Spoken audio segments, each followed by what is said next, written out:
I really like Jake a lot, but once he's in that ring, he has to fight like his life is dependent on it, because it will be. When in your career are you going to actually fight a contender in your weight class and not do gimmick fights? I mean, the skill level alone, now of course, there is a size difference, a height difference and all that, but he's just going to struggle so much landing a shot. It's just going to look bad. In a shocking turn of events, boxing legend Mike Tyson made a surprise appearance at the Jake Paul vs. Gervonta Davis press conference, sending shockwaves through the room with a fiery warning to the YouTuber turned boxer. Tyson didn't mince words as he cautioned Jake Paul to fight like your life depends on it, making it clear that facing a ruthless fighter like Davis is no game. If you saw Jake Paul's fat body videos and if you think he's taking his training seriously for you. Listen, I think he's taking it very, very seriously because his health depends on it. And yeah, he's nobody I'm not looking past him. I'm taking him lightly at all. The Jake Paul vs. Gervonta Tank Davis fight has evolved into more than just a spectacle. The bout is officially classified as an exhibition, a designation largely driven by concerns over the massive weight and size difference between the two. The Florida Athletic Commission, for instance, would not sanction it as a professional bout given that disparity.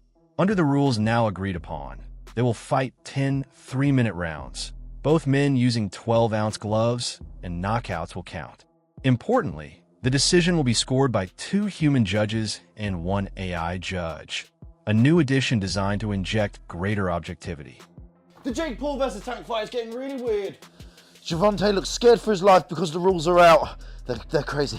Oh, so everyone thought that the fight was at 190.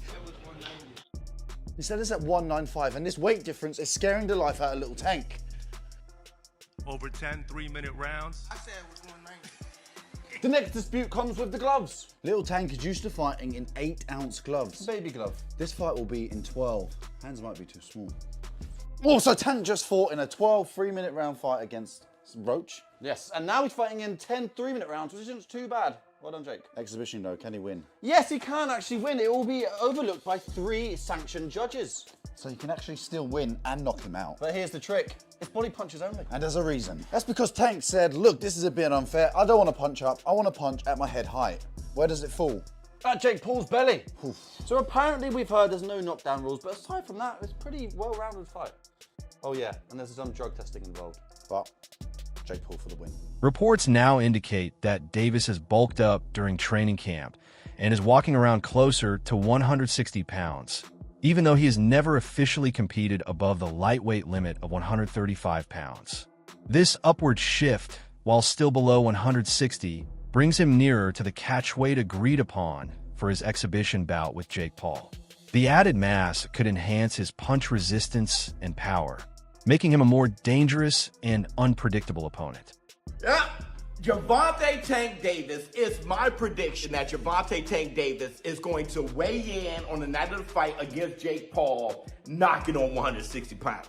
Don't be surprised if he's 157 pounds, something like that. You guys see this footage? Look at Tank. Now, if you know what you're looking at, the guy must be around 150 right now, 153, something like that. And you can really tell when he's sideways. When you look at him sideways and see the depth. See, from the front view, you can't really tell. But when he turns sideways, the guy is a wrecking ball. He's literally a baby rhino out there. And I think that is the idea for him to bulk up and be a little powerhouse out there. And I'm all for it.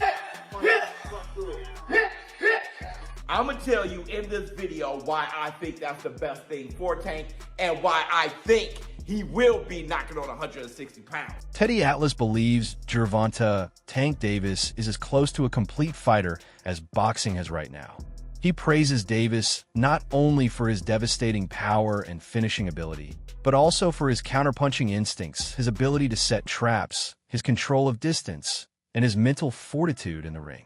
Atlas sees Davis as patient when necessary, deliberate in his actions, and always thinking 2 steps ahead, never simply relying on brute force.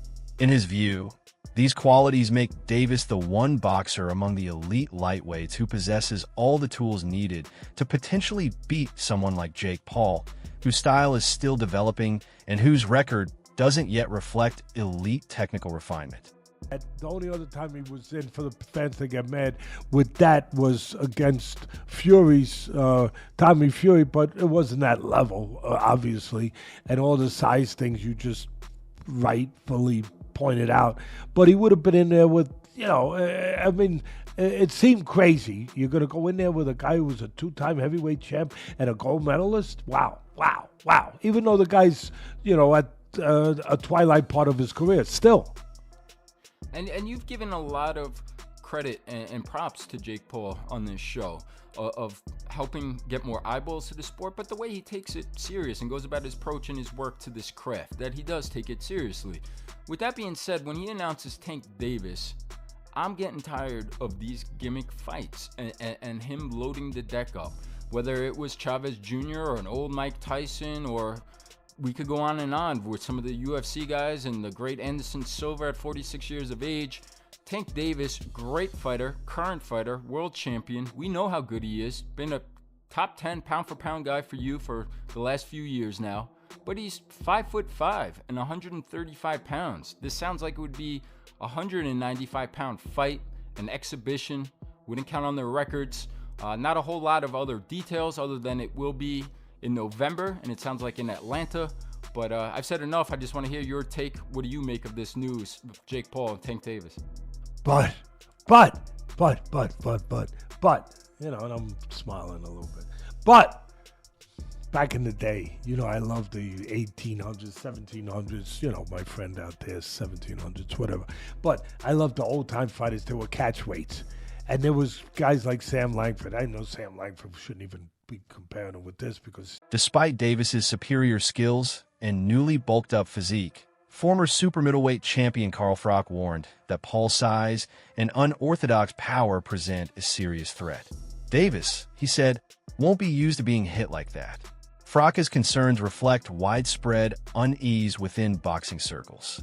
The matchup is viewed less as a competitive bout and more as a freak show, with legitimacy and fighter safety both under scrutiny.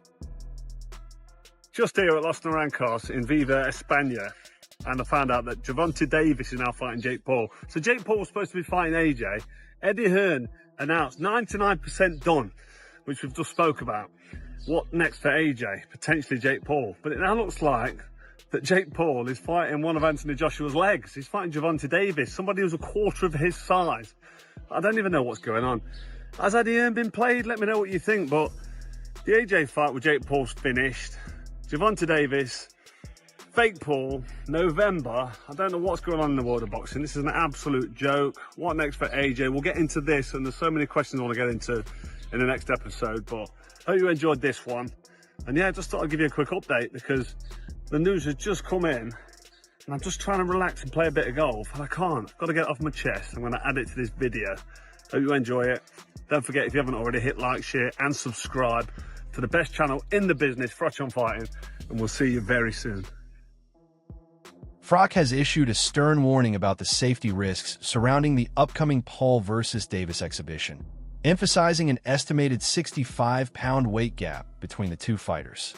My name was mentioned at his press conference and he shit himself, and the fight was just absolutely fucking diabolical. Again, I've said before, he's not a professional boxer, he never will be, and he proves time and time again that he's not a professional fighter. So Jake Paul, go on, piss off. I mean, I don't really take Jake Paul that serious. He can't really box. He can have a little fight, he can have a swing. He swings away, stands up straight, and he throws punches, but it's not professional boxing. Because when I watch him box, he's just so much wrong. It's just, everything's wrong. It's so bad. He's got leaky defence. He telegraphs his punches. Like, you put him in with someone his own size, who's a professional, and it's a mismatch. And you'll see that if he ends up fighting somebody. Tommy Fury, bless him, he's a pro boxer, but he's inexperienced. He's got no amateur pedigree. He's a raw novice, or maybe just above the raw novice. I was saying earlier, where would I put him in terms of levels? He'd do well to win a British title. He's at that sort of level. And then from British title to world level, it's like different worlds. like totally different. It's like a different sport. After Jake Paul's convincing win over Julio Cesar Chavez Jr., analysts have raised a question. Is he truly ready to face legitimate top 15 or top 20 fighters? While Emiliano Vargas has weighed in on whether Paul now deserves such matchups, much of the boxing community remains cautious. Eddie Hearn, for example, has argued that although Paul is moving in the right direction and might soon earn something like a WBC ranking, there are still many more established and accomplished fighters who deserve to be ranked above him. The debate highlights the tension between Paul's rising profile and whether his past opponents truly test his readiness for elite-level boxing. Shots at the end. Any of them hurt you? I just think Chavez didn't get started. That's the only thing. I mean, you can't win. I want to be world champion. Zerto looks slow as shit. You can't win if you don't throw, you know? So it was kind of like the Ryan Garcia Rollies thing. You know, Rollies didn't, I mean, Ryan really didn't get started, so, you know. What do you think about how Jake looked and fought? You know what? You're very tough. If he sucked ass, he sucked ass, but he actually looks pretty good. There's people who walking in the gym, you can tell right away if they can box or not. So he can box, he's selling out, you know, obviously this arena, and the only thing I can do is take a page out of his book and, you know, put it towards my showmanship, so. You think he's ready for someone like top 15, top 20? I mean, look, you know, he knows who to fight. Obviously, he's, you know, growing in his career. If he really wants to make a career, I wish him nothing but the best. But I just think that, you know, it's going to be a little longer until then. Thank you, Emmy. Appreciate it. Oh, give us an update about you. You got a date coming up. July 26th, Madison Square Garden. I'm ripped up. I'm ready to go. Ran with Manny Pacquiao yesterday, and you know, 15-0 on the way. Let's go, baby.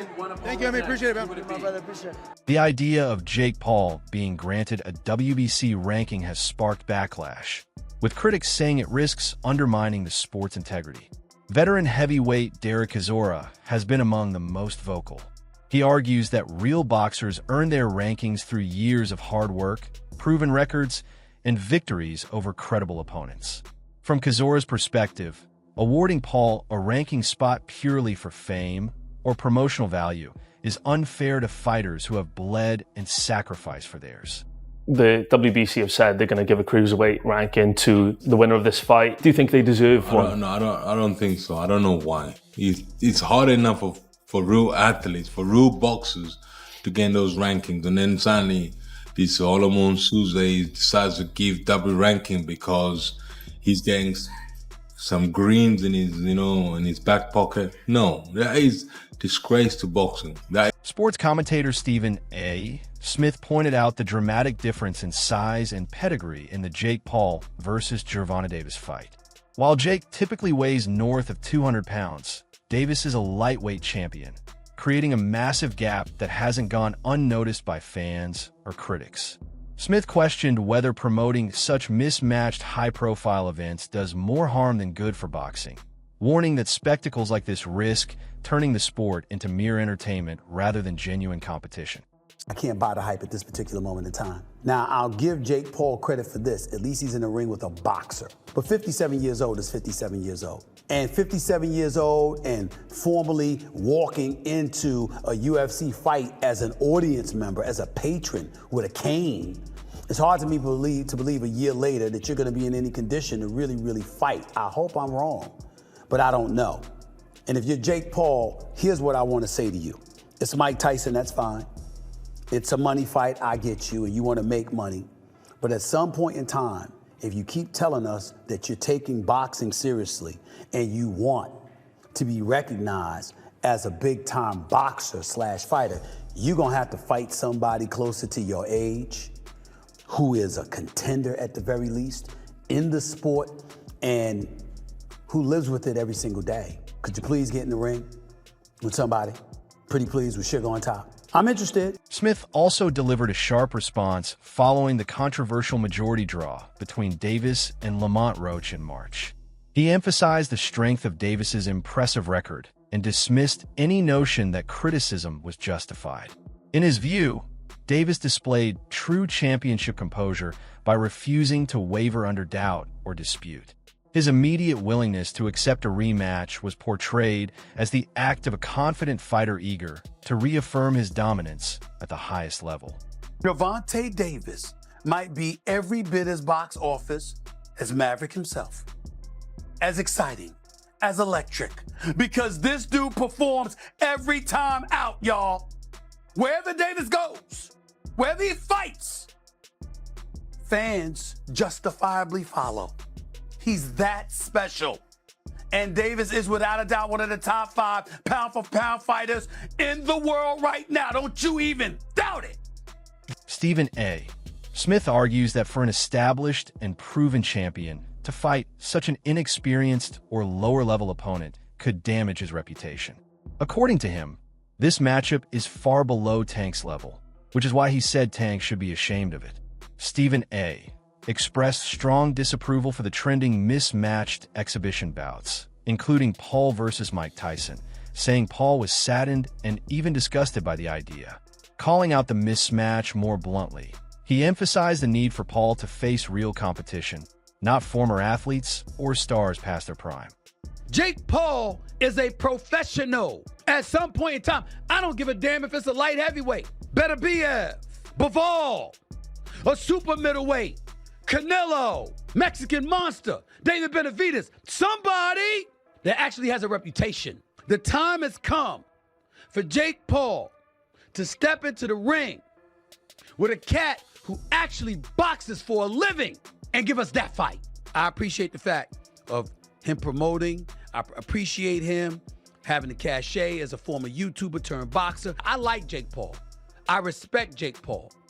I'm just saying, because I like him and because I respect him, I want to see him in the ring. And I don't want to hear, I know his numbers are better, but then he gonna say, I don't need Canelo, Canelo needs me. Well, wait a minute. It ain't just about popularity, bruh. Meanwhile, Davis's longtime trainer, Calvin Ford, has made it clear that the only person with the talent to actually beat Tank is Tank himself. Ford told Stephen A. Smith that only Tank against Tank. That's the only person that's going to beat Tank, because no opponent has pushed him to his limits yet. Ford also emphasized that Davis still hasn't showcased his full greatness, and that he remains focused on training Tank to bring out even more of his abilities. Who do you want to see? You, as a guy that's in his trainer, that's like a father figure to him, you're training him all the time, you know him, both y'all from the streets of Baltimore the whole bit. Who do you want to see Tank fight next? I want him to get all of them that ran their mouth. Give me the names. I need names, Calvin. I need names. You already know. We went down to, we working on the big 4. It was Garcia, that's the first one. Roma, I hope we get him soon. Shakur, he's going to get it. He know he's going to get it. It's just Bob is in charge of that. You know what I'm saying? Bob know what he's doing over there. You can't tell Bob how to run his game because he's like a vet at this. He's been doing it for so many years. That's going to happen. All the fights that we'll want, they have no choice. They're going to take the fight when it's time to take the fight. It's just right now, who's going to take the fight? That's the question. Shakur Stevenson didn't hold back, calling the idea of Tank fighting Jake Paul a terrible one due to their massive size difference. He stressed that Davis should instead take on a real boxer, suggesting that such an exhibition would be disrespectful to the sport compared to a legitimate unification bout involving top contenders. Stevenson emphasized that Davis could make even more money by facing a true elite opponent, framing himself as the more fitting and challenging rival. While many critics condemn the matchup as a spectacle, the debate continues to divide opinions. Maybe he'll fight Jake Paul instead. What do you think of that? I think that's terrible. Why? I mean, I get it, because at the end of the day, it's the money business, and you want to make the most money, but from what I'm hearing, he can make more money in a fight with me, and if that's the case, why not fight me? Sure. Do you think he beats Jake Paul? Do I think he beats Jake? Yeah. I mean, there's a huge size advantage, though. It is, but I think Tank got the skills to make sure he come out on top. Do you think that Jake has gone better? Yeah, I think actually Jake got tremendously better from the time frame that he started till now. And in the right situation, I also could see him become a world champion. Really? Yeah. Joe Budden argues that Tank's decision to take the fight is entirely logical and financially savvy. He sees it as a smart business move, reasoning that if a fighter can capitalize on the moment, why shouldn't he? After all, Budden suggests, boxing has always had a financial side, and Tank is simply playing the game wisely. Budden raised questions after seeing Lamont Roach's Instagram, where Roach hinted that there was a clause in Jake Paul's contract forcing a rematch. Budden speculates that Netflix may have paid for that clause to be dropped so that the highly anticipated Paul versus Davis fight, rumored to be worth $100 million, could move forward. He argues that if Roach believed that clause was critical, then this new arrangement means he essentially fought for free. However, if Jake Paul is going to survive this, he'll have to heed Tyson's warning and fight like more than just a celebrity. As for Davis, he's entering unknown territory. Can he impose his skill and heart on a much bigger opponent? Quite surprised because it sounded like Jake Paul and Joshua was getting closer and closer for January. However, there have been rumours of Gervonta Davis versus Jake Paul in the past. I think with Gervonta Davis's kind of legal problems in the last month or so and rumours about his retirement, I don't think it's a massive shock that he is taking this Jake Paul fight if it is going to go ahead, purely for the reason that it's a lot of money for maybe not the most difficult job that he's going to have in his career. So it's a strange one, but yeah, it's just another kind of day in the sport, really, isn't it? Will Paul's hype hold up in the ring, or will Davis's skill and experience expose him? Drop your thoughts below.